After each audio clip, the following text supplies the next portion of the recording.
السلام علیکم dear viewers, خوابوں کی تعبیر کے آپ کے فیورٹ چینل ڈریم لینڈ سے میں ہوں پروفیسر شبیر احمد۔ ہمارا آج کا ٹاپک ہے خواب میں ہوا کا دیکھنا۔ اگر کسی بھائی بہن نے خواب میں ہوا دیکھی ہے تو خواب میں ہوا کا دیکھنا 5 ڈیفرنٹ وجوہات پر ہوتا ہے، جس میں پہلے نمبر پر ہے بزرگی، دوسرے نمبر پر نفع، تیسرے نمبر پر صحت اور تندرستی، چوتھے نمبر پر ایمان اور 5ویں نمبر پر معاشیت۔ تو دیکھیے یہ چیزیں اب پانچوں ہماری زندگی میں کس طرح اثر انداز ہوتی ہیں۔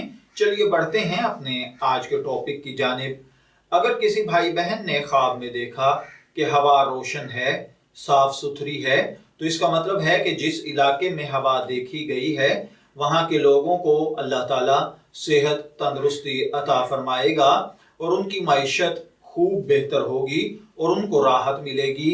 اللہ تعالیٰ یہاں بسنے والوں کو دن دگنی رات چگنی ترقی عطا فرمائے گا، ان کے کھیت برکت والے ہوں گے، ان کے رزق کاروبار میں ترقی اور اضافہ ہوگا، ملازمتیں بڑھیں گی، اضافہ اور آمدن ہوگی، اللہ خوب اولاد میں جان مال میں برکت عطا فرمائے گا، رتبہ بلند ہوگا، نیک نامی اور شہرت ہوگی۔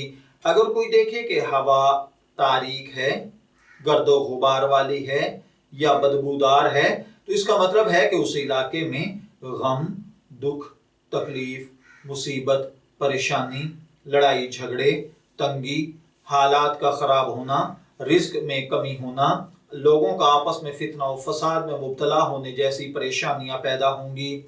اگر کوئی بھائی بہن خواب میں دیکھیں کہ سرخ رنگ کی آندھی یا ہوا چل رہی ہے تو اس کا مطلب ہے کوئی جنگ، فتنہ، فساد ہوگا۔ اگر سرسبز یا سبز اور ٹھنڈی ہوا ہے، دھیمی چل رہی ہے، تو اس کا مطلب ہے اللہ کھیتیوں میں برکت دے گا، غلہ اور نباتات میں اضافہ ہوگا، اللہ رزق میں جان مال میں ترقی اور اضافہ عطا فرمائے گا۔ اگر سفید، تازہ اور پاکیزہ ہوا چل رہی ہے تو اس کا مطلب ہے کہ لوگوں کو نعمتیں، فراخی اور معیشت بہت اچھی ہوگی، لوگ اپنا رزق کمانے میں آسانی اور سہولت سے کام لیں گے، قیدیوں کو رہائی ملے گی، بیماروں کو صحت اور تندرستی ملے گی، مقروض قرض ادا کرنے کے لائق ہو جائیں گے۔ میں دعا گو ہوں کہ اللہ تعالیٰ آپ کے خواب کو آپ کے لیے نیک تعبیر بنائے۔ ڈریم انفو سے شبیر احمد کو اجازت دیجیے، پھر حاضر ہوں گے کسی نئے ٹاپک کے ساتھ۔ تب تک کے لیے اللہ حافظ۔